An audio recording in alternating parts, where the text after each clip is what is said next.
Bienvenidas todas y todos al episodio número 109 de Onda Felicidad. Hoy tengo conmigo a una mujer que es enfermera, que es dietista, nutricionista, que es paciente de enfermedad celíaca y vamos a hablar con ella de patología digestiva y de alimentación, de nutrición. Ella es Estíbaliz García, Nutrivaliz en redes sociales y tenéis que seguirla ya si no la seguís, que lo dudo, porque lleva unos meses dándole mucha caña a las redes sociales y se ha convertido en todo un fenómeno. Tenía muchas ganas de estar con ella, de hablar con ella. Bienvenida, Estíbaliz, Nutrivaliz, muchísimas gracias por estar aquí. Muchas gracias a ti, ya sabes que soy súper fan del podcast, así que gracias a ti por invitarme, Lorena. Bueno, yo soy muy fan de Nutrivaliz porque te lo decía un poquito antes de grabar y creo que alguna vez también te lo he comentado en redes sociales. Me parece muy complicado hacer un contenido de alto valor científico relacionado con la salud, divulgación pura y dura, y hacerlo de manera que llegue a todo el mundo, que todo el mundo lo entienda, que enganche a gente joven en TikTok, que gente que tenemos otro perfil también estemos en Instagram pendiente de cómo hacer una compra con productos que son más saludables sustituyéndolo por otros. O sea que enhorabuena y muchísimas gracias por hacerlo, porque creo que en esas cosas tan cotidianas sois fundamentales los profesionales de la nutrición. Nada, gracias a ti por el feedback. La verdad es que me costó un poco dar el paso de exponerme. O sea, la realidad es que mi cuenta de Instagram tiene como 4 o 5 años. Y nada, la tenía ahí como molestando, ¿no? Como quien dice, subía contenido muy de vez en cuando y a raíz del verano dije, venga, o me pongo en serio o me la quito. ¿En serio? ¿A raíz de este verano? Sí, sí, o sea, yo en agosto tenía 4.000 seguidores, o sea que sí, y dije, nada, ¡Wow! me pongo las pilas. Qué bueno, qué bueno. Porque yo tengo la sensación de que llevo mucho tiempo viéndote, pero claro, igual es que es intenso desde hace unos Sí, meses. sí, sí, es que he subido mucho, me he mantenido muy constante, he subido mucho contenido en poco tiempo, entonces yo creo que ha sido más eso que otra cosa. Bueno, tiene mucho mérito porque sabemos que a día de hoy crecer en redes no es nada sencillo. Hace unos años quizás era un poquito más fácil, también había menos perfiles así y tal. A día de hoy es muy complicado, o sea que tiene mucho más mérito. Y además hay que agradecer que, es que esa parte de vuestro trabajo, la gente debe pensar que se hace en un minuto, que te pones a grabar y en un minuto te estoy explicando las pruebas del SIBO porque es así. Y lleva muchísimo más tiempo detrás, mucho más trabajo.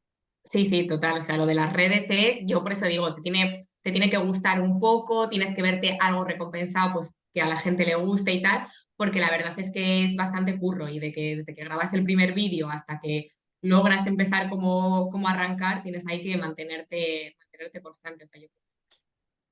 Sí, sí, como estás diciendo, te tiene que gustar, pero bueno, sabemos que te gusta esa parte de tu trabajo y también sabemos que te gusta mucho la parte relacionada, obviamente, con, bueno, el grueso, ¿no? De tu trabajo, el contenido en salud, porque primero, bueno, no sé si primero, iba a decir primero hiciste enfermería, no sé por qué he pensado Sí, sí, que sí, sí, primero una primero cosa hice y luego la otra. enfermería, sí.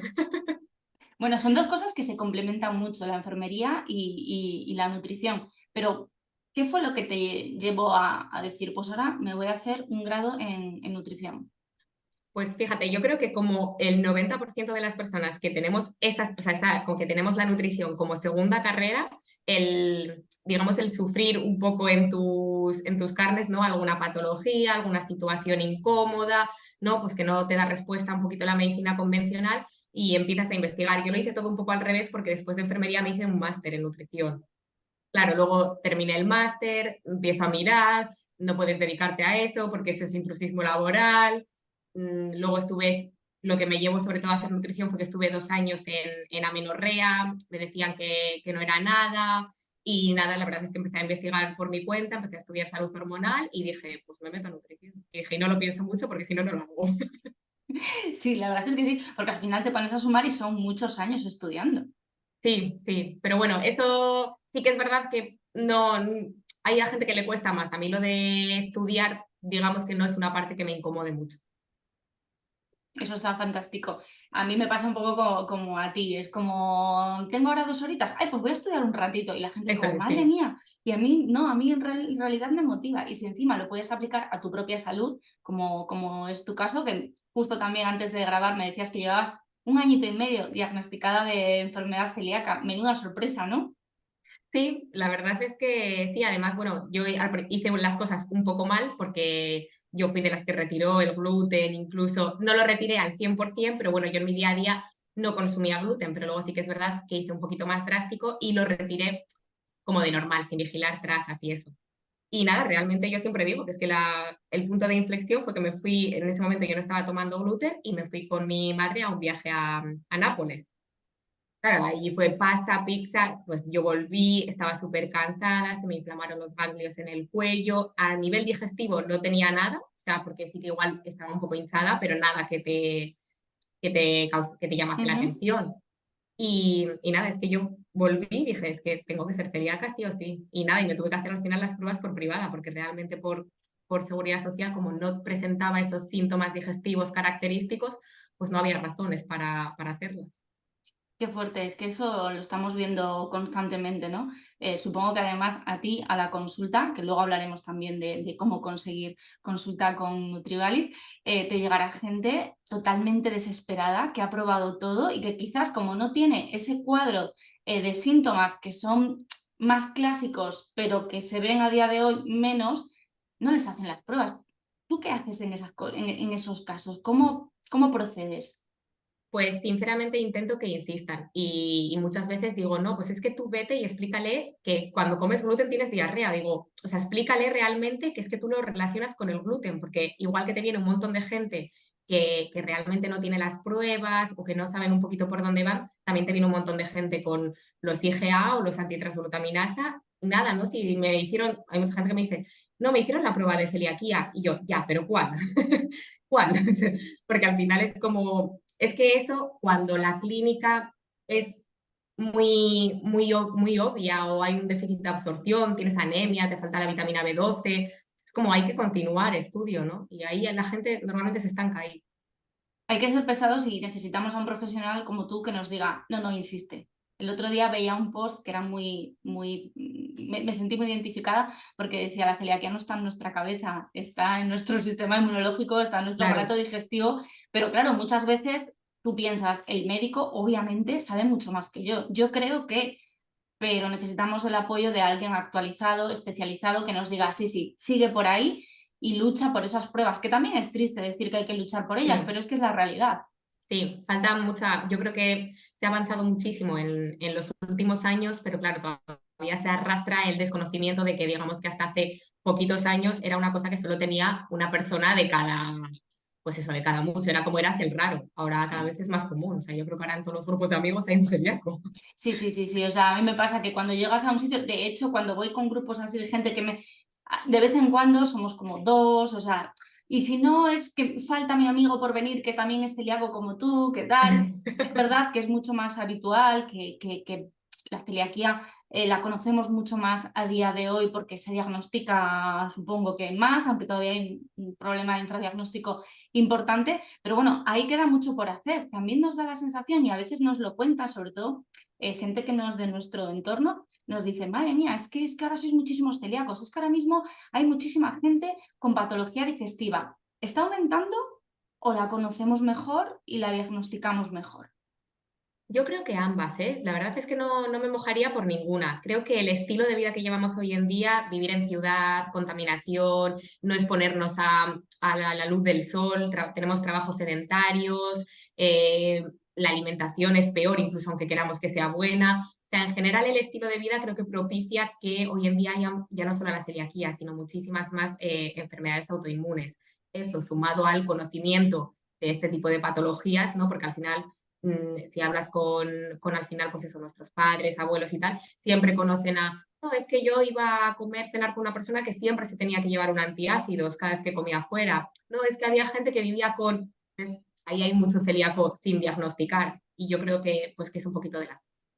Claro, fíjate, es que a mí cuando me dicen eso de no, es que ahora los celíacos estáis de moda, es que das una patada y salen 14 celíacos. Dices, ¿cuánta gente habrá vivido toda su vida normalizando síntomas con problemas realmente que al final, bueno, pues que iban en detrimento, perdón, de tu calidad de vida y no lo han sabido jamás, ¿no? Incluso, bueno, pues han desarrollado otras patologías.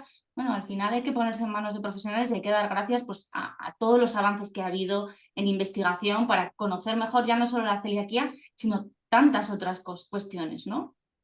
Sí, sí, o sea, por supuesto. En general, yo creo que las enfermedades autoinmunes han sido de unos años para acá y bueno, y la patología digestiva en general, ¿eh? Un boom a nivel de conocimientos. Ahora te encuentras que si estás 7 días seguidos sin estudiar patología digestiva, ya te quedas atrás. O sea, Qué agobio, ¿no? bueno, a ver, al final es igual un poquito una exageración, pero sí que tienes que estar pues al día o por lo menos abierto a que las cosas cambien. O sea, al final yo me encuentro, pues eso, mucha gente igual que te dice, joder, pero si tú hace año y medio o hace 2 años decías que esto, y yo como, no voy a disculparme por haber cambiado de opinión, es que el problema sería que como nutricionista te seguiría recomendando las mismas cosas que hace 2 años. Entonces, van un poquito por ahí los tiros, pero la gente es un poco reticente al cambio. Efectivamente, además es que yo creo que estamos en un momento en el que la nutrición y los profesionales de la nutrición estáis alcanzando un poco el rol que debéis tener, más allá de que obviamente eso es otro tema, dentro de lo que es el Sistema Nacional de Salud, no estáis para nada representados y deberíais estarlo, tendríamos muchísimos menos problemas, pero yo creo que sí que se está dando la importancia que tiene a la alimentación como un pilar junto con otros, el ejercicio, el descanso, etcétera, pero la alimentación puede hacer muchísimo por nuestra salud y creo que es cuando estamos empezando a darnos cuenta. Sí, sí, o sea, yo creo que está habiendo una especie de boom de la importancia un poco de la nutrición. El problema es lo que tú comentas, que de cara a la seguridad social seguimos teniendo un poco un sistema pues muy básico, pues como muy basado en los cimientos, que yo creo que hay que cambiarlos un poquito de base. Al final el conocimiento va avanzando pues gracias a esos cambios que se van produciendo, ¿no? Y a mí me parece fundamental y sigo sin entender cuando hay estudios, ¿no?, que demuestran la importancia que tienen los equipos multidisciplinares donde hay nutricionistas para tratar determinadas patologías, pero también en la prevención. Y sin embargo, seguimos sin mirar, sigues yendo a tu consulta de digestivo, recibiendo un diagnóstico de celiaquía y en muchas ocasiones un papelito con los cereales que tienen gluten y a tu casa. Mm. También te digo, es que al final es eso, el sistema es muy conservador y yo creo que hay que cambiar más cosas, ya no solo que no haya nutricionistas o que no se esté actualizado, es que también hay 10 minutos por cada paciente. Es que aunque hubiera, yo me pongo en la situación y digo, es que aunque estuviera yo ahí de nutricionista, es que yo no puedo tirarme 10 minutos por cada paciente. O sea, la frustración sería muy grande. Entonces, yo creo que es que el problema es que es ese, ¿no? También, pues eso, a la hora de las consultas, está todo un poquito colapsado. Sí, sí, bueno, está la cosa fatal y efectivamente al final cuando tienes 5, 6, 7 minutos para ver a un paciente que igual acaba de debutar con una patología autoinmune y crónica, ¿por dónde empiezas? Es que no da tiempo absolutamente a nada, ¿no? También es importante ahí el papel que tenéis los profesionales de la salud, que estáis en redes para educarnos, para guiarnos un poquito y ser un apoyo también para todos los profesionales de la salud que están en la consulta desde las 8 de la mañana hasta las 3 de la tarde y que en ese rato tienen que ver 60 pacientes y no les da la vida. Al final es un apoyo fundamental. Ujú. Sí, sí, al final es que esa forma de divulgar te llegan como píldoras informativas, ¿no? A los que lo hacemos y a los que lo hacemos también nos llegan obviamente de otros profesionales píldoras para decir, uy, pues voy a investigar esto. Claro, sí, yo lo que veo siempre complicado en este tema, porque a veces mi madre me manda cosas y digo, mamá, por favor, no leas, no, o sea, no, no pases este vídeo a nadie, no leas esto, no, no, es que lo ha dicho este señor, que claro, ahí es muy complicado informarnos y estar siempre seguros de que donde nos estamos informando es una fuente que está actualizada, que es rigurosa, porque bueno, al final, por desgracia, en redes hay de todo, pero bueno, yo ya ahí Sí, lo sí, dejo. @Nutrivale. eso es, sí. Ahí queda. En TikTok y también en Instagram. En TikTok es que mola mucho porque, claro, yo pues no me considero una persona mayor. Acabo de cumplir 40 Joder. años. No me considero una persona mayor, pero yo entro en TikTok y claro, sigo muy poquitas cuentas porque son cuentas que al final también las tengo muchas veces en Instagram, ¿no? Pero me mola mucho ver tus vídeos porque veo cómo interactúa gente súper joven y digo, qué maravilla, ojalá yo con 18 años hubiese tenido acceso a este contenido. Sí, sí, yo creo que sobre todo es al final cuando mandas ciertos mensajes en los que la gente se siente identificada, ¿no? Cuando vas un poco yo qué sé, un poco al kit del asunto y al final cuentas ciertos síntomas, ciertas situaciones, o es cuando, pues oye, es que al final con 18, 20, 25 años te puedes sentir totalmente identificado con ese tipo de patologías, esos síntomas, esas sensaciones. Entonces, yo creo que va un poquito también por ahí la cosa. Fíjate que es que antes siempre pensábamos, ¿no? Como que, bueno, pues leí hace poco una frase, ¿no? Que decía, yo pensaba que tenía una salud de hierro, pero en realidad era que era joven. Y luego ya cuando me hice mayor ya me di cuenta que la salud no era tan de hierro, lo leí el otro día y reflexionaba mucho sobre el cambio en el paradigma, ¿no? de la salud. De, bueno, pues durante los primeros años de vida, a no ser que apareciese pues algo crónico, autoinmune o incluso un poco extraño, y durante la adolescencia pues no solían aparecer muchas cosas, aparecían ya a partir de cierta edad, etcétera, etcétera, y ahora estamos viendo a gente joven yendo a consultar mucho por patología digestiva. ¿Qué es lo que más te encuentras tú en consulta? A ver, ahora mismo diría que SIBO, pero yo creo que básicamente es porque ha sido lo que más he divulgado pues los últimos meses. Entonces, al final yo creo que la gente te ve igual como más de referencia para esas enfermedades en concreto. Entonces, sí, al final yo creo que la patología digestiva que más veo ahora mismo es el SIBO. Es el SIBO. ¿Y qué pasa con el SIBO? Porque efectivamente hace como unos meses empezamos a ver un montón de titulares, de publicaciones relacionadas, además mucha polémica, porque nos hemos encontrado con profesionales que dicen no, no todo es SIBO, otros que dicen hay más SIBO del que se está diagnosticando. Entiendo que es un tema súper complejo. Sí, sí, o sea, estoy de acuerdo, es que además es eso, ¿no? Igual es verdad que tú empiezas a hablar sobre el SIBO y todo el mundo, pues a mí también se me hincha la tripa. A ver, a ver, a ver, que es que los síntomas del SIBO son muy difusos, además tienen en común, o sea, tienen síntomas en común con muchas otras patologías digestivas, pero sí que es verdad que yo creo que aún así sigue siendo algo que está infradiagnosticado. Fíjate, sí, sí, hay gente que es eso, que dice, ya está, antes era el Helicobacter pylori, todo era el Helicobacter pylori, ahora es todo SIBO. Bueno, al final, cuando los profesionales estáis divulgando sobre un tema, entiendo que no es porque sí, sino porque lo estáis viendo con frecuencia y yo las personas que conozco con SIBO, realmente su calidad de vida en muchas ocasiones es complicada. ¿Cómo se diagnostica un SIBO? Sí, de Em, manera general. El SIBO se diagnostica a través del test de aire expirado. Realmente, bueno, hay profesionales que dicen que se puede diagnosticar a partir de los síntomas, pero bueno, yo soy de la opinión que si sospechas que hay por la clínica que los síntomas pueden ser compatibles, siempre confirmar con la prueba. Ujú. Entonces, nada, pues es una pruebita en la que tienes que estar 2 horas, te tomas, bueno, es bastante fácil de hacer, tienes que hacer una dieta de preparación el día anterior y con ello obtenemos un gráfico de los valores de hidrógeno, metano y el dióxido de carbono, que realmente es solo para saber si la prueba está Ujú, hecha. Y con esa gráfica pues lees el resultado. ujú. ¿Y cuáles son los síntomas que tú estás en tu casa escuchando a Esti de Nutrivaliz y dices, ostras, pues a ver si lo voy a tener yo? ¿Cuáles son los síntomas así, los más frecuentes? El SIBO como tal, el clásico sería el SIBO hidrógeno y ahí los síntomas pues es sobre todo una hinchazón abdominal que normalmente va aumentando a lo largo del día, ¿no? Es gente que normalmente se levanta plana y va aumentando, puede ir acompañada también de dolor abdominal y luego otro de los síntomas clásicos es la diarrea, la pérdida de peso. Luego es que tenemos varios SIBOs. O sea, bueno, ya te digo, SIBO como tal está el clásico, el que te he dicho de hidrógeno, pero luego es que puedes tener también un IMO, un sulfuro, un SIFO, pero ese sería el clásico.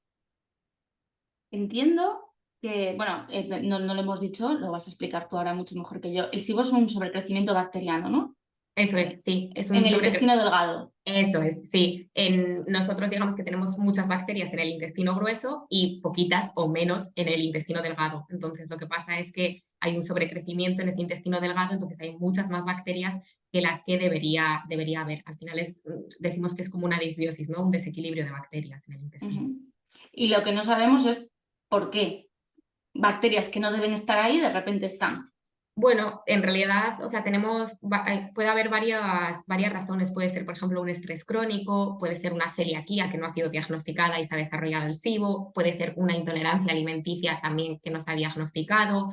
Se habla también ahora del SIBO postinfeccioso, que es igual cuando te has ido a otro país, has comido alguna cosa y después has desarrollado esa gastroenteritis por una intoxicación alimentaria. Después hay también posibilidades de que desarrolles un SIBO después de esa gastroenteritis infecciosa. Puede ser también hipocloridria, que produzcas poco ácido, o las personas que toman omeprazol, pantoprazol, esomeprazol de forma crónica también tienen más posibilidades de desarrollar ese SIBO. Entonces, ahí lo ideal sería intentar buscar también un poquito ese origen, esa causa para abordarlo todo, tratar el SIBO, pero una vez que he tratado ese SIBO, voy a tener que ir un poquito a la causa porque muchísimos SIBOs son al final recurrentes. Hay gente que dice, tengo SIBO crónico. No, lo que pasa es que tu causa está siendo crónica. Entonces, hay que ir un poquito más allá. A veces es complicado porque ni siquiera hay una sola causa. Igual la persona produce poco ácido porque además tiene estrés. Entonces, es un poco complicado. Claro, por eso a veces te preguntan, ¿pero se cura? Es que llevo no sé cuánto tiempo, he hecho no sé cuántos tratamientos y tal. Claro, al final lo que necesitas es encontrar el origen de eso que está ocasionando ese sobrecrecimiento para tratar el sobrecrecimiento y ver qué hacer con ese origen para que no se repita en caso de que se pueda evitar. Claro, en una celiaquía tiras para adelante con la celiaquía. Sí, sí, eso está claro. La celiaquía, pues al final es tratar el SIBO y ya asegurarte que la persona pues cumpla bien, luego recuperas la microbiota, un poquito ese estado del intestino y asegurarte que la persona siga bien la dieta sin gluten, porque si no, ahí siempre va a tener la posibilidad de volver a desarrollar.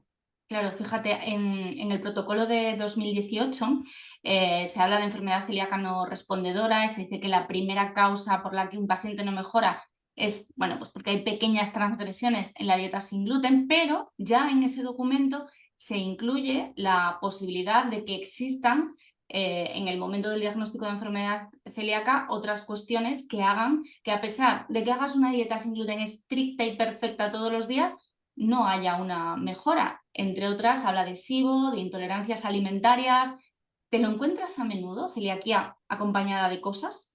Sí, o sea, la verdad es que, a ver, iba a decir bastante, tampoco es eso, pero otro problema que tiene la celiaquía es que muchas veces, si ha sido diagnosticada relativamente tarde y el paciente, pues es que puede haber pasado perfectamente 3 años, bueno, 4, 5, 10 siendo celíaco, y entonces, claro, ese intestino al final está destrozado, tiene como llamamos permeabilidad, que son al final agujeros, por así decirlo, entonces al final tiene esa permeabilidad, tiene una disbiosis que puede o no derivar en SIBO, pero tiene una disbiosis, un desequilibrio de bacterias. Entonces, pues hay gente que es diagnosticado rápido o que, digamos, tenía un estado de microbiota bastante saludable, con lo cual recupera un poquito más rápido, pero hay gente que al final tiene esa mucosa muy dañada. Entonces, tarda mucho tiempo en volver a regenerar, volver a recuperar. A veces se necesita pues, un poquito acompañar de suplementos que nos ayuden a sellar ese intestino, la alimentación. Y luego tenemos pues esa celiaquía, ¿no? Que a veces también se ve afectada de consumir alimentos como arroz, maíz, avena, ¿no? Que hay celíacos que no los toleran.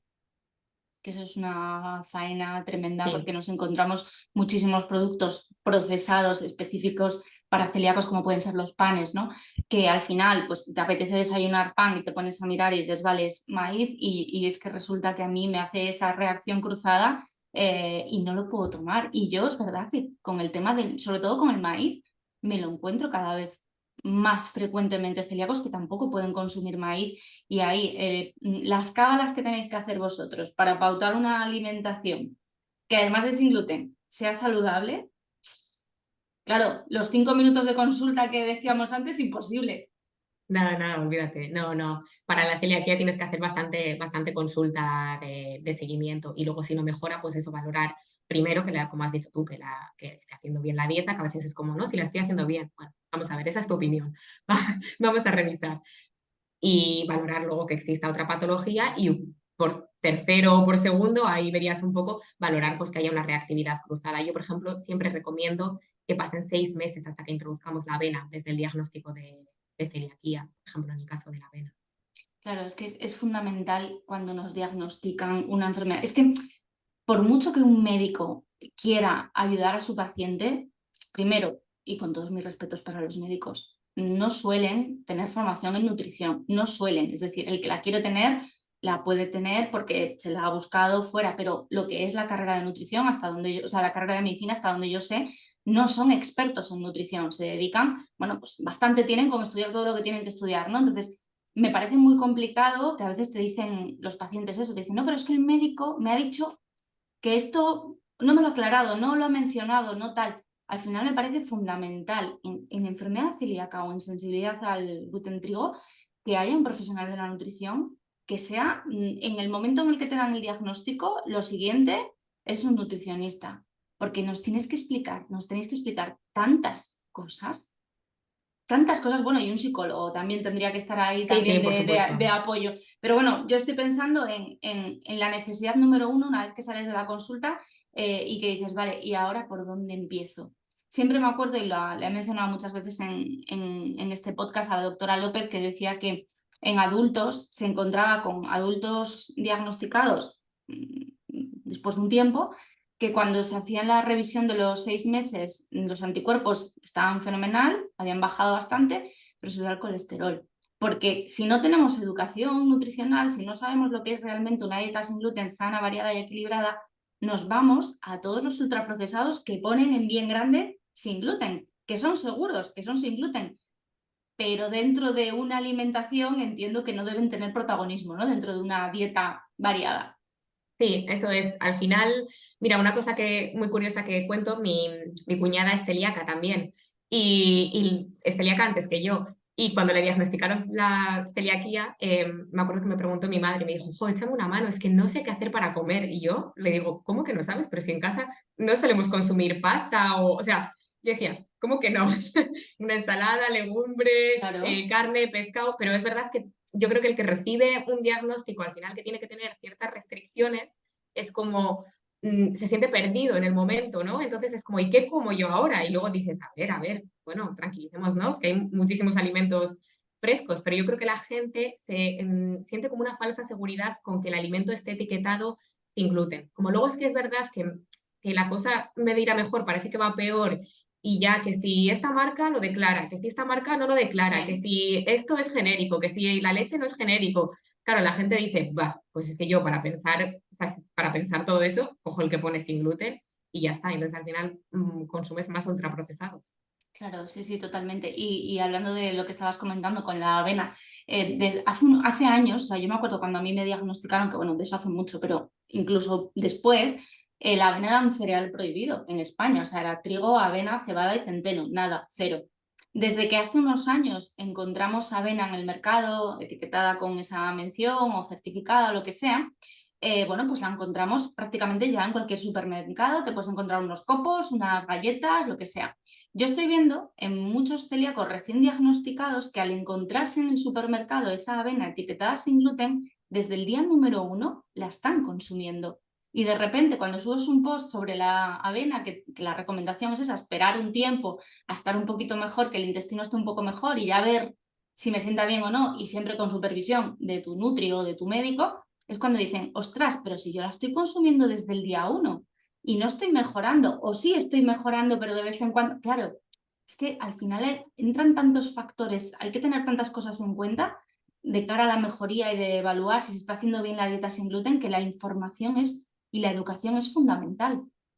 Sí, a mí me parece, te lo comentaba también a ti antes, que digo yo, si no era especializada en celiaquía, eso está claro, pero si yo desde que recibí el diagnóstico hasta que aprendí todo lo que sé sobre cómo tengo que hacer la dieta sin gluten, he cometido errores por el camino, a pesar de tener una base de nutrición bastante consolidada, digo, es que la gente que no tenga ninguna base, que no sepan nada de nutrición, porque hay mucha gente que no tiene por qué saber prácticamente nada de nutrición, me parece muy difícil y muy frustrante. Por eso yo siempre digo que yo creo que en ese sentido, el que pueda y se lo pueda permitir, delegar en alguien que te vaya ayudando, guiando, creo que te quitas un peso de encima enorme. Y luego, obviamente, pues la posibilidad de cometer errores un día sí y otro también. Claro, sí, a mí me da mucha pena a veces que en la escuela alumnos que se sienten súper culpables y tienen ahí como un extra de estrés añadido de lo he hecho mal, el otro día estuve en no sé dónde, hice esto, lo he hecho mal. Todos cometemos errores. Es que no es fácil, no es nada fácil y muchísimo menos cuando salimos de nuestra casa, que ahí ya es prácticamente una gincana llena de obstáculos, ¿no? Tenemos que asumir eso, pero si podemos informarnos, si podemos contar con un profesional que nos ayude, es que el aprendizaje es mucho más rápido y sobre todo mucho más seguro. Sí, Y por sí, eso yo siempre reclamo, digo yo, nutricionistas al lado del médico siempre, por favor. sí, debería. Pero bueno, poquito a poco, que ya sabemos que en general todo el mundo es reticente al cambio y yo creo que, bueno, pues que hay ciertos sectores que les da como miedo, que tienen como sensación de perder terreno lo ganen los nutricionistas y al final es que se trata de sumar y cada uno en su especialización es lo que en su especialidad es como realmente el paciente va a mejorar su calidad de vida sin ningún tipo de duda.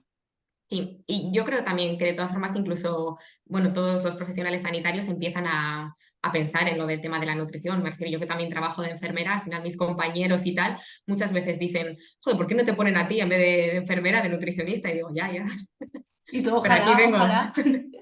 Bueno, poquito a poco, seguro que sí, poquito a poco, hay que confiar en ello porque al final cae sobre su, o sea, cae por su propio peso que tenéis que estar ahí y cada vez está más claro, pero bueno, poquito a poco. Poco a poco, sí. Sí, hablabas también de una cosa que me gusta mucho, que es la permeabilidad. Explícanos un poquito, ¿qué son esos agujeros en el intestino? Vale, pues digamos que en el intestino tenemos los enterocitos, que son las células del intestino, y cuando hay una permeabilidad lo que significa es que las uniones estrechas entre las células, ¿vale? Que son pues eso, como si estuvieran las células dadas de la mano, pues esa mano se rompe y hay como un agujerito.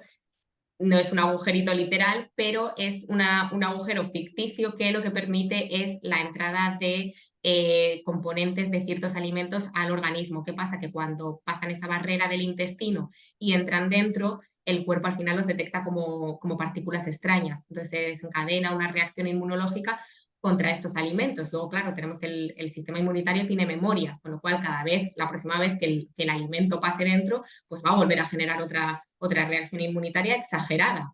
Entonces, pues eso, ahí es cuando hay más posibilidades de desarrollar enfermedades autoinmunes, de tener síntomas extradigestivos, cosas como que no se explican. Y hoy en día es muy común la permeabilidad porque es alimentación, estilo de vida. Eso te iba a decir, porque llevamos ya años escuchando hablar de la permeabilidad intestinal aumentada y todo lo que puede ocasionar, y al final es que es algo que genera nuestro propio entorno y que generamos nosotros mismos. O sea, entiendo que no es una enfermedad en sí, sino que Eso es, es. claro, consecuencia de todo esto y provoca todas esas cosas, ¿no? Eso es, sí, al final es eso. La permeabilidad es algo como que nos provocamos nosotros mismos a nosotros, ya no digo obviamente no queriendo, pero bueno, ya sea por consumir alimentos muy inflamatorios, porque estamos consumiendo un alimento, porque estamos consumiendo gluten siendo celíacos, o un alimento siendo intolerantes, o porque llevamos un mal estilo de vida, por lo que sea. Ujú. Y estás hablando también de algo que es bueno, yo creo que a raíz de todo lo que ocurrió con la pandemia, como que el sistema inmunitario, el sistema inmunológico se puso, dio un paso al frente y dijo, hola, estoy aquí y yo me encargo de tantísimas cosas, ¿no? Y cada vez escuchamos más hablar de él, de las enfermedades autoinmunes y también en los últimos años de la importancia. Yo creo que es una cosa que por un lado vemos en la tele, ¿no? Que de repente te aparecen un montón de publicidades, de anuncios en plan, para fortalecer tu sistema inmunológico, tómate esto, tómate lo otro, tómate lo de más allá. Pero luego también sabemos que desde la nutrición podemos ayudar a tener un sistema inmunológico más fuerte o más preparado para defendernos, que al final es de lo que se trata. Es lo que se llama la inmunonutrición. Tú que trabajas la medicina integrativa, también ves esto, ¿no? Sí, o sea, al final, a ver, realmente lo de la inmunonutrición es algo que tendríamos que tener un poquito todos en cuenta, o sea, realmente es también un poquito como hemos llamado alimentación antiinflamatoria, un poco todo ese tema. Obviamente aquí hablamos ya pues de intentar aumentar igual ciertos nutrientes específicos que en personas que tenemos alguna enfermedad autoinmune, pues tenemos que estar un poquito más al loro, ¿no? Entonces, bueno, pueden ser bien alimentos o incluso cosas que encontramos en forma de suplemento. Ujú. ¿Cuáles serían esos nutrientes que son importantes para, de alguna manera, que nuestro sistema inmunológico esté tranquilo, esté bien, de lo mejor posible? Pues hay un poquito de debate, porque al final esto es como lo de adaptar un poquito la pauta a la persona. Entonces, en principio, pues hablamos de la vitamina A, hablamos de la vitamina D, de la vitamina B12, del cobre, del selenio. Luego yo metería también, por ejemplo, la glutamina, que se toma en forma de suplemento, pero bueno, cada vez se le está dando ya más importancia al tema de la glutamina, incluso el omega 3 que lo podemos fomentar con alimentos y hay situaciones patológicas en las que igual requerimos un poquito de suplementación, el zinc, entonces son pues todos esos alimentos que al final van a hacer que el sistema inmune esté bastante fuerte. Además es importante hacer hincapié en la palabra alimentos. No estamos hablando de productos, estamos hablando de mantenernos fuertes, de que nuestro sistema inmunológico esté lo mejor posible a base de alimentos. De alimentos además que en muchísimos casos son sin gluten de manera natural, que a veces le damos yo creo que demasiadas vueltas y si cuando te diagnostican celiaquía, ¿no? Te lo venden de otra manera, en plan, esto es todo lo que vas a poder seguir comiendo, yo creo que tendríamos como otra percepción, ¿no? Pero es como, Sí. esto es todo lo que ya no vas a poder comer y te quedas ahí como, ay, mira. Tendemos siempre, en general, a enfocarnos siempre en la parte negativa y si realmente o sea, no hay tantos alimentos con gluten. Yo el mayor problema que le veo a la celiaquía, o sea, al final es lo de la contaminación cruzada. Si no fuera por la contaminación cruzada, realmente a nivel alimentación no es tan dramático. Totalmente de acuerdo. Es que cuando a mí me dicen eso de, pero mujer, ¿qué te va a pasar por un poquito? Digo yo, es que ojalá, porque si realmente no hubiese problema con la contaminación cruzada, mi vida sería tan sencilla, tan sumamente sencilla, porque al final, bueno, cada uno tiene su manera de comer, su manera de alimentarse, pero en mi casa predomina las verduras, las legumbres, también hay carne, también hay pescado. En cuanto a cereales, pues yo me tomo una tostada por las mañanas y un plato de pasta, pues 1 o 2 veces a la semana como muchísimo. Entonces, bollería no consumo, pues lo tengo bastante sencillo, pero claro, la contaminación cruzada está ahí y es, sobre todo fuera de casa, un problema muy serio.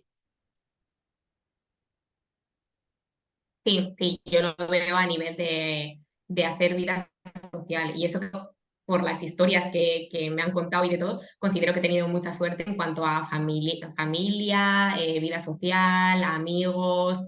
Considero que no me han llamado en ningún momento exagerada. No, a ver, pues cada uno tiene sus pensamientos y lo que sea. Yo está claro que no voy a transgredir la dieta porque alguien me diga que no pasa nada, pero bueno, tengo que decir que en ese sentido tuve bastante apoyo. Eso es Pero muy guay. sí, es un problema porque incluso aunque tengas el apoyo, es verdad que ya cuando te vas de vacaciones con gente y tal, joder, tienes que tener 1000 ojos, estar pendiente, llevar en tu maleta, llevas ahí la maleta llena de básicos, ahí es cuando más lo notas, ¿no? Ese pequeño añadido de dificultad que tienes. Sí, sí, totalmente. Cuando dices, va, pues hoy vamos a ir a cenar a tal sitio, llamas y te dicen, no, es que está lleno. Dices, pues bueno, pues vamos a ir a comprar a un supermercado y ya me busco la vida.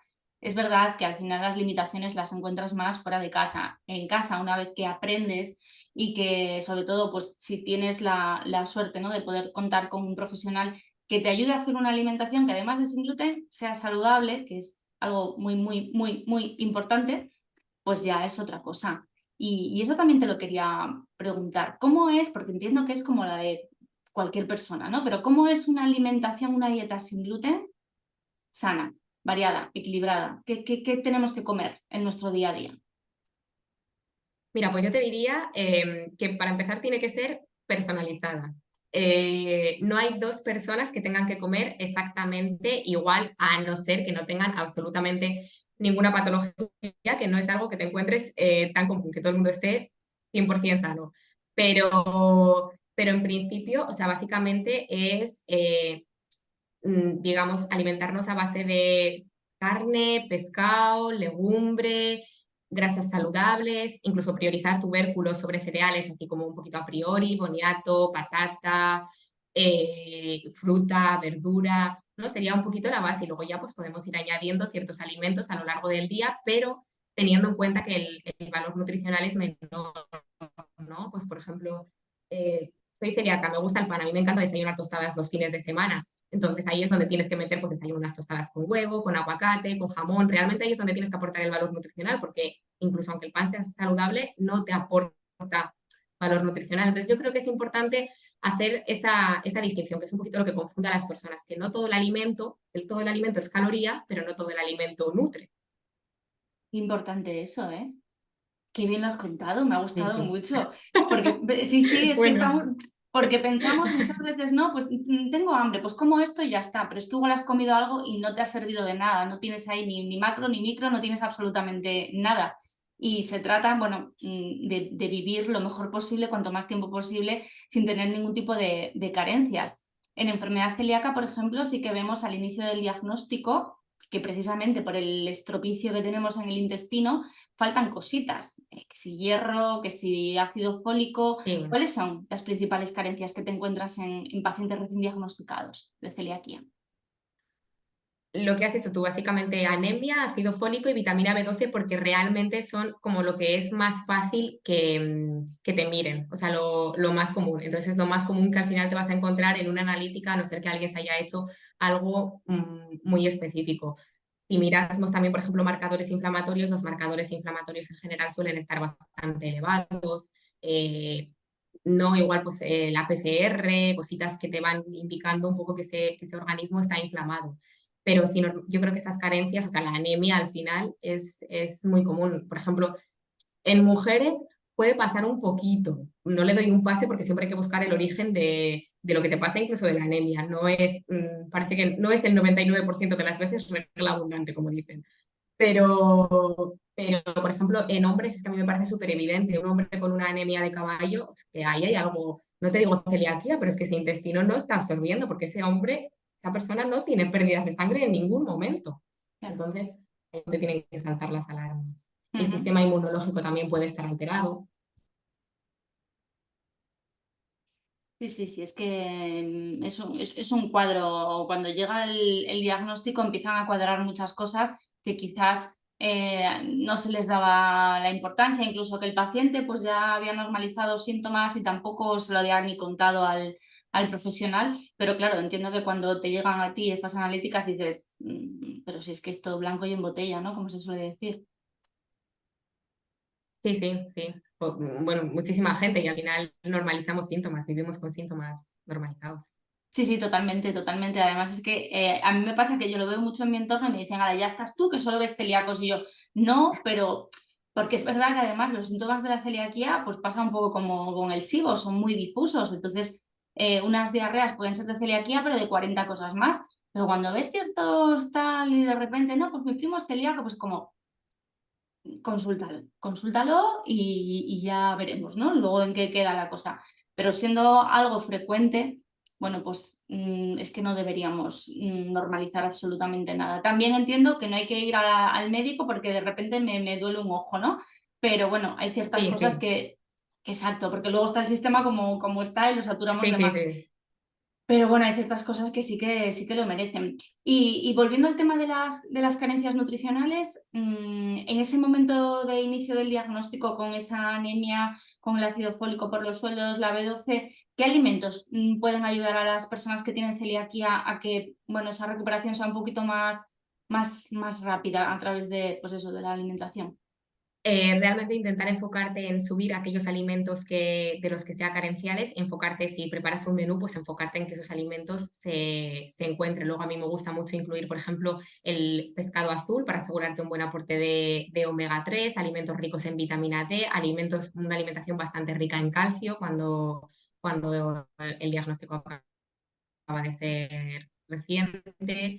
Entonces, ese enfocarte ahí y luego valorar si la persona tiene un déficit muy grande, pues igual un suplemento temporal, que luego a lo mejor cuando se haga una analítica y los valores vuelvan a ser normales, pues puedes valorar ir disminuyéndolo hasta retirarlo. Pero bueno, igual hay ciertas sintomatologías que dices, no, es que requieren un suplemento ahora mismo.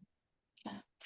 Qué importante es tener estos datos, conocer esta información para pensar también, ¿no? Desde el otro lado de la pantalla, cuando somos pacientes y no sabemos muy bien hacia dónde tirar, entramos en redes y decimos, "Ay, pues mira, esta chica está recomendando no sé qué, un probiótico para esto". Y estamos tan desesperados que nos apuntamos a todo, pero es que igual lo que necesita una persona a ti no te viene bien. Y por eso es tan importante lo que decías, ¿no? Esa pauta totalmente individualizada y de manos de un profesional. Es que no hay otra.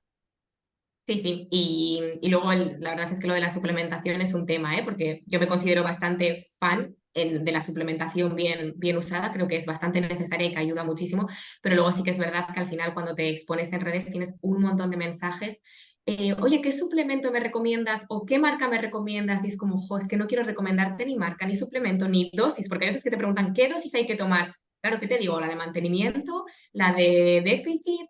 Y al final es como, uf, no, es que hay que tener un poco cuidado cuando recomiendas ciertas cosas, a no ser que te asegures que es un suplemento que es inocuo y lo puede tomar todo el mundo, es preferible casi no meterte en fregados.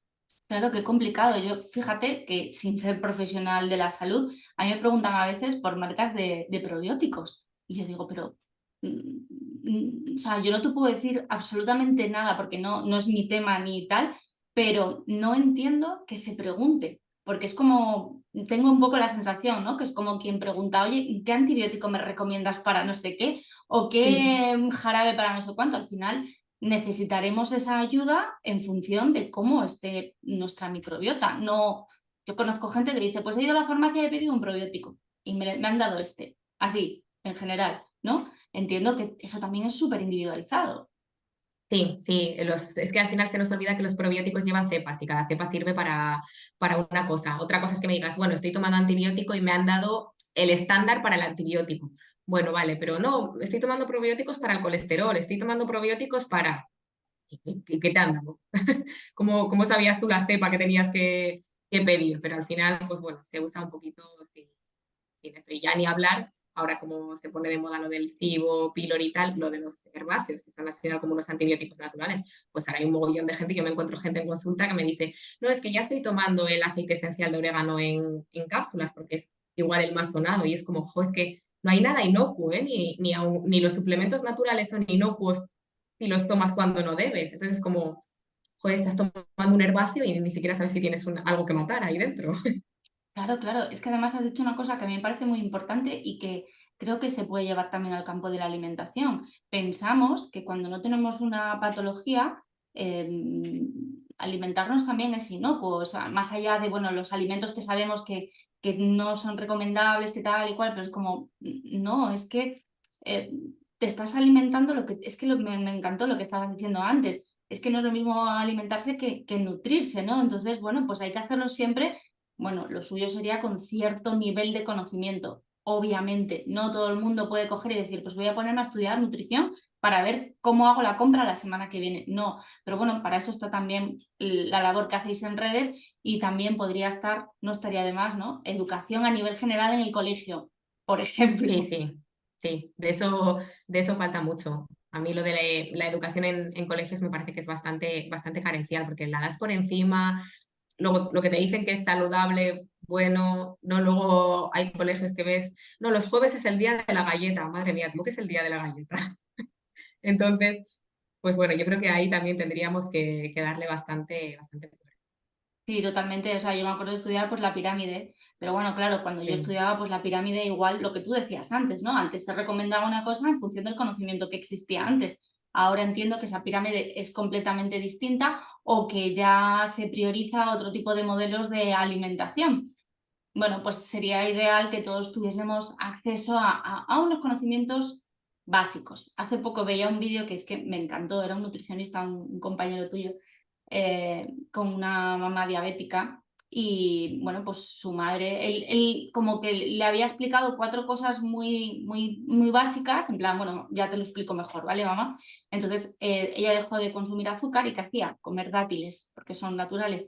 Pues salió él contando diciendo, es que se cena 4 dátiles todos los días, por favor, o sea, claro, no podemos coger un mensaje y extrapolarlo a pues, un dátil es azúcar, pero es azúcar, bueno, no es azúcar, es saludable, me mm, como 4, porque es que eso es una bomba tremenda. Y lo ponía como ejemplo de qué fundamental, qué importante es tener esa base de conocimientos para entender que, bueno, pues que es mejor comerte un dátil que 2 kilos de azúcar, pero todo dentro de un contexto y obviamente teniendo en cuenta las cosas, ¿no? sí, sí, claro. Al final es un poco también el cuento de los alimentos son buenos o malos. Bueno, ¿qué te ibas a comer si no era este alimento? Una cucharada de azúcar, vale, cómete el dátil. ¿Es el dátil lo ideal? No, pero bueno, ya es el paso en el que podemos ir acercándonos un poquito a lo que sería esa idónea, pero es que muchas veces es lo que comentas, no están ni las bases, entonces cómo vamos a ir a profundizar más, ¿no? A veces yo veo mucho también en consulta, en enfermería y tal, cuando damos recomendaciones generales, que nos metemos con la fruta y es como, sí, si es que un diabético tiene que reducir el consumo de fruta, pero es que esa persona no le has preguntado y está desayunando todas las mañanas pan con mermelada o galletas. Entonces, ¿me voy a meter yo con el plátano que se come a media tarde? Pues no. no en este momento.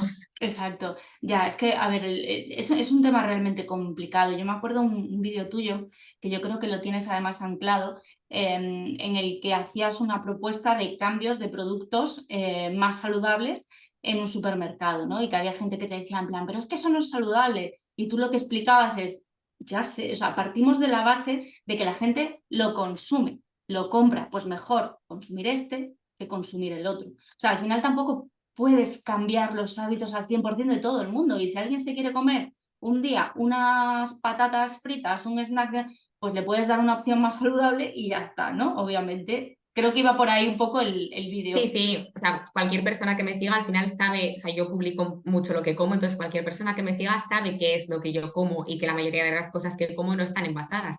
Pero es que hay mucha gente consumiendo pechuga del 60% que piensa que es saludable o que las aceitunas aliñadas que nadie sabía que tenían potenciadores de sabor. Entonces es como, pues a mí sí que me parece que esos pequeños cambios pueden tener resultado. Por aquellos que el que se come los cereales sabiendo que tienen azúcar, pero se los come una vez a la semana porque le gustan, me parece perfecto, pero hay gente desayunando esos cereales a diario. Entonces, al final esos pequeños cambios nos acercan un poquito más. Obviamente, la versión fresca siempre, siempre, siempre va a ser muchísimo mejor que la procesada. O sea, es que eso no hay discusión, nadie te puede discutir eso. Claro. Lo que pasa es que es verdad que nos encontramos dentro de un supermercado, nos encontramos productos que no deberían ni siquiera estar a la venta, que dices, madre mía, ¿pero qué es esto? Y luego, bueno, pues hay versiones un poco más saludables dentro de que quizás no son recomendables o que igual sí que se pueden consumir dentro de una alimentación que realmente es saludable, pues un día no pasa nada. Yo lo veo mucho con la bollería fit, este tipo de cosas, ¿no? Yo digo, pues yo si un día me apetece comerme un donut sin gluten, me como un donut sin gluten. Sé que probablemente no lo vuelva a comer hasta dentro de 3 meses porque no me gustan, o sea, porque es un capricho de un día y ya está. Pero te encuentras mucho ese mensaje en redes, ¿no? Sí, sí. Yo soy partidaria de las dos cosas, ¿eh? Sí que es verdad que a mí lo de hacer recetas en versión saludable me parece que está guay, pero es verdad que ahí es cuando distinguimos, ¿no?, la relación que tienes con la comida. El problema es que tú hagas una receta saludable para comértela en lugar de la tarta que ha podido hacer tu prima para su cumpleaños, y otra cosa es que tú te comas la tarta que ha hecho su prima en tu cumpleaños, en su cumpleaños, y aparte un día decidas que tú en tu casa quieres hacer una tarta saludable porque no tienes azúcar. Yo, por ejemplo, no suelo hacer saludable porque es que en mi casa no hay azúcar, a no ser que tenga invitados y lo compre específicamente para hacer un postre. Entonces, es un poquito eso, pero por supuesto hay que trabajar la relación también con la comida. Al final vivimos en el mundo real. Bueno, ese me parece otro temazo para otra entrevista porque la relación con la comida al final es que es algo que hacemos todos los días, que mucha gente va en automático y ni siquiera es consciente hasta que de repente escucha algo o lee algo o tiene un problema de salud y dice, espérate, que yo estaba confundiendo el momento de comer con otra cosa o estabas buscando o tapando esto con lo otro y al final es importantísimo porque es que una parte muy importante de nuestra salud está en lo que comemos, está en nuestro plato, sin ir más lejos. Entonces ahí hay un temazo importantísimo. Sí, sí, a ver, el comer emocional, al final yo creo que todos comemos emocionalmente porque al menos, ya no sé las nuevas generaciones, pero al menos mi generación más joven, más mayor, todos hemos recibido mensajes de que la alimentación es cuando estás triste esto, cuando estás contento esto, cuando... Entonces, no, hay veces también que estás trabajando igual la relación con una persona, la relación que tiene con la alimentación y tal, que aquí también es muy importante, hay casos que hay que trabajarlos junto con psicólogo, o sea, es así, pero hay veces que estás trabajando igual esa relación con él o con la paciente. Jo, pues es que el domingo al final tuve un problema, tuve ansiedad, comí, y es como, es que eso te va a seguir pasando. Es que no podemos quitar ciertas cosas porque llevas 30 años creciendo con eso, no vas a dejar ahora de no comer emocionalmente nunca, pero tampoco te tienes que sentir por culpable con ello. Has comido emocionalmente, ya está. Es que al final la comida también está un poco para eso. El problema es cuando ya esa emoción dirige tu vida o ese comer emocional dirige tu vida. Fíjate, yo me acuerdo hace años, hace un montón de años, que si no comía lo que me gustaba, estaba triste todo el día. Pero además no me gustaba un brócoli salteado con... No, o sea, te estoy hablando de cuando tenía pues 20 años y vivía sola, bueno, sí, vivía sola, y yo salía de trabajar, trabajaba en un periódico, y entonces era como mi momento, ¿no? Y es como, ¿qué voy a comer hoy? Pues unos huevos fritos con patatas fritas y jamón frito, y como llegase a casa y no hubiese huevos, sea, estaba toda la tarde de mala leche. Y para la cena, lo mismo. O sea, era como el gran momento y tenía que satisfacerme totalmente. Si no me satisfacía totalmente, y aquello no era muy normal, no era nada normal. No, sí, es que al final buscamos ciertas emociones en la comida, pero es que nos han enseñado a ello. Ya, qué complejo, ¿eh? Qué complejo. Lo veis Sí. mucho, entiendo, en consulta, ¿no? Sí, sí, sí. O sea, y el problema también a veces es, por eso digo que muchas veces necesitas también un psicólogo porque hay veces que tienes que hacer una dieta restrictiva si hay una patología. Yo soy partidaria de luego volver a hacer la mayor reintroducción posible. Fíjate, o sea, yo hasta digo que hay veces que las intolerancias no son reales y son porque el intestino está mal y hay persona que no, que piensa que es una intolerancia a la lactosa y luego resulta que es reversible, entre comillas, que es que el Mm, intestino no estaba bien.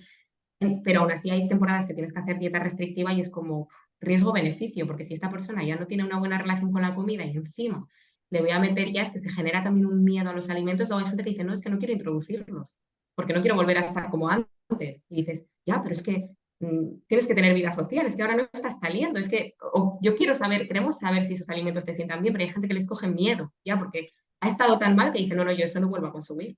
mm. Fíjate qué miedo da eso, ¿eh? Porque me acuerdo de una entrevista con Cristian Costas, que es un nutricionista que trabaja en Reino Unido, y ellos se encargan, allí sí que trabajan en el hospital codo con médicos, y ellos hacen todo el seguimiento a los pacientes celíacos, y la primera consulta es de educación nutricional, o sea, te explico de manera saludable cómo hacer una alimentación sin gluten. Y decía que a veces que tienen pacientes que les llegan rebotados de otros hospitales o de donde sea, que ya llevan tiempo y que, bueno, pues están haciendo ese seguimiento, no acaban de encontrarse, que cuando empiezan a preguntar se dan cuenta de que restringen por miedo mucho más de lo que debería. Y él decía, es que hemos visto algunos casos de TCA, de personas que comen arroz y pollo y no salen de casa, obviamente ni a restaurantes ni a casas de amigos, comen 4 cosas porque son las que saben que no les sientan mal y tienen unos déficits tremendos, y ya no solo eso, sino el problema a nivel psicológico de ansiedad y de 20.000 cosas, de me da miedo probar cualquier otra cosa. El trabajo, Sí. la verdad es que es complicado el vuestro. Sí, es que la patología digestiva en general es dura, ¿eh? Y hay una frase que dicen que la felicidad está en la digestión y yo es que siempre digo, es que esa frase es, o sea, es que es verdad, o sea, las típicas digestiones pesadas, horribles, que te ponen de mal humor, ya no tienes ganas de salir, prefieres estar sentada en el sofá y yo digo, joder, es que cuando tienes una patología digestiva vives esa digestión cada vez que comes. Entonces, claro, tampoco, no me extraña que haya gente que desarrolle un miedo a comer, o sea, Oh, totalmente. Yo me acuerdo, no recuerdo ahora el nombre, pero fue un doctor de digestivo que decía, la digestión buena es la que no te enteras, la que tú, me decía, que no me acuerdo quién era, no me sale ahora el nombre, le decía, como mucho te puede dar un poco de sueño, nada más. Después de comer, si tienes que trabajar, hacer cosas y tal, te puede dar un poco de sueño porque está trabajando y tal, pero no tienes que notarla para nada. Y mucha gente te cuenta eso, no, uf, es que yo después de comer, me tengo que tumbar porque es que me hincho, porque tal, uf, yo cuando como fuera de casa o por trabajo fuera, tal, es como, y además te dicen, pero ha sido así toda la vida. Sí, sí, sí, yo por eso lo que decíamos antes de normalizar síntomas. Es que hay gente, no, es que me hincho mogollón después de la comida, pero es que me llevo hinchando toda la vida, pues que puedes llevar con problemas digestivos toda la vida. Toda la vida. Y, jo, yo lo digo muchas veces, ¿no? Lo que te cambia la vida cuando tú has normalizado algo y tu vida es así y punto. O sea, yo, por ejemplo, cuando era pequeña, pues para mí lo normal era estar cansada, estar de mal humor, también tener unos cambios de humor de estar muy feliz y estar llorando tremendo, berrinches, muy delgadita, vale. De repente me quitan el gluten y digo, espérate, digo, ¿pero qué es esto? Si yo pensaba que antes estaba normal, estaba bien. No, no, estar bien es esto, es que no tengas sueño a las 8 de la tarde con 13 años, por ejemplo, ¿no? Porque a mí por muchas pruebas que me hicieron y tal, no daban con lo que era y tardaron bastante en diagnosticarme. Y lo veo en gente que de repente te dice, no, es que las migrañas, el esto, tal. Jo, es que en nuestro caso el gluten es capaz de dar una serie de síntomas tremendos. Si tenemos algún tipo de problema en serio de salud, acudid al médico. Hay gente que te dice, es que como me diga que soy celíaco me da algo. Y es como, no, no, Sí, sí. no sabes el cambio, no sabes la, entre comillas, alegría, ¿no? De decir, ya sé lo que es, tiene solución y me voy a encontrar mejor. Sí, sí, es que en el caso de la celiaquía te cambia hasta el humor, o sea, es que hasta las ganas de hacer cosas, o sea, y claro, yo creo que, por ejemplo, en mi caso, ¿no? Que pienso que la he desarrollado, me refiero tarde, es que en mi caso yo sí que noté, pues de una temporada, de unos años, vamos, de una temporada hasta el diagnóstico, sí que notaba que estaba peor, pero fíjate, claro, en tu caso, que es desde pequeño, al final ahí sí, Claro. claro que normalizas los síntomas, porque es lo que has conocido. Si lo desarrollas de mayor, pues bueno, por lo menos tienes ese en plan de, yo antes no estaba así. Sí, algo ha pasado, ¿no? Pues Sí. ese mensaje que queda ahí, por favor, que no nos dé miedo que nos diagnostiquen ni celiaquía ni otra cosa. O sea, si nos encontramos mal, poneros en manos de profesionales que sean expertos, que estén actualizados, por favor. Y una vez que os dan el diagnóstico, pues ahí tenéis a Estíbaliz, García de Nutrivali. Sí, sí, yo encantada. Tema celiaquía, además, sí que creo que empatizas muchísimo más cuando lo vives, ¿no? Cuando cometen errores, cuando tal. Y luego es que al final te es mucho más fácil, porque a la hora de contar las cosas dices, no, no, sí, yo también he tenido esos problemas en el supermercado. Entonces, a la hora de transmitir creo que es más fácil por eso. Sí, y luego la parte, el no sentirte solo, ¿no? Porque cuando es otra cosa, yo qué sé, no sé, cualquier otra enfermedad, pues al final el médico te da unas pautas, tienes que tomarte esto por la mañana, en 2 meses vienes, intenta hacer una vida saludable, que es el mensaje que es como un mensaje muy vacío, porque es como, para hacer una vida saludable, pues hay que tener una serie de conocimientos, pero ¿vale? Sin embargo, en celiaquía hay muchas cosas que solo un celíaco vive, que un profesional, por muy especializado que esté, no puede vivir, como es la situación de eso, de me voy de vacaciones y resulta que es que tengo que cenar 3 días seguidos en el mismo sitio y me van a poner un filete a la plancha. Esas cosas también a nivel emocional dejan ahí su impronta. Entonces, eso lo sabemos pues, las personas que pasamos por ello, con lo cual, si alguien tiene celiaquía y está buscando ayuda, tú le puedes ayudar también en esas situaciones. Sí, sí, sí, al final es eso, ¿no? La empatía te sale sola cuando tú también lo vives. Totalmente. Bueno, Esti, nos ha pasado volando, hemos tocado 20.000 temas, Sí. hemos pasado de una cosa a otra, de una cosa a otra, al final ha sido una conversación muy, muy amena y creo que hemos tocado temas muy interesantes que se puede profundizar, ¿eh? Ahí queda la invitación, tema permeabilidad, tema relación con la alimentación, con la comida, son cosas muy interesantes, así que yo te vuelvo a invitar cuando tú quieras, cuando tengas un Ah, huequito, yo hablamos, encantada. hablamos de lo que tú quieras. Pero ahora nos vamos a despedir, pero primero nos tienes que decir dónde te encontramos. En las notas del podcast va a estar todo enlazado, pero bueno, te lo escuchamos a ti mejor, de viva voz. Nada, pues de momento estoy en redes sociales, en Instagram y TikTok me podéis encontrar. Y si no, me podéis mandar un correo que lo va a dejar Lorena en las notas, me podéis enviar un correo y las consultas son online, así que estéis donde estéis, podéis tener acceso. Eso es una maravilla. Yo creo que es algo que ha venido con la pandemia, el tema de la consulta online. Entiendo que habrá profesiones que no lo puedan hacer porque tengan que ver de otra manera al paciente o lo que sea, pero en este caso te permite ayudar a gente que quizás en su ciudad, incluso en su país, no tiene acceso a profesionales que, pues, por ejemplo, ¿no? de temas de SIBO o de celiaquía, y al final a través de una videollamada pues tienes a un profesional súper actualizado en la otra punta del mundo que te puede ayudar. O sea que ahí van a quedar esos datos y nada, lo dicho, que muchísimas gracias por este ratito y muchísimas gracias también por la labor que haces de divulgación tan importante. A ti por invitarme. Estíbaliz García de Nutrivalid, un fuerte abrazo y estamos en contacto. Vale, encantada, Lorena. Un besito. Un besito, adiós.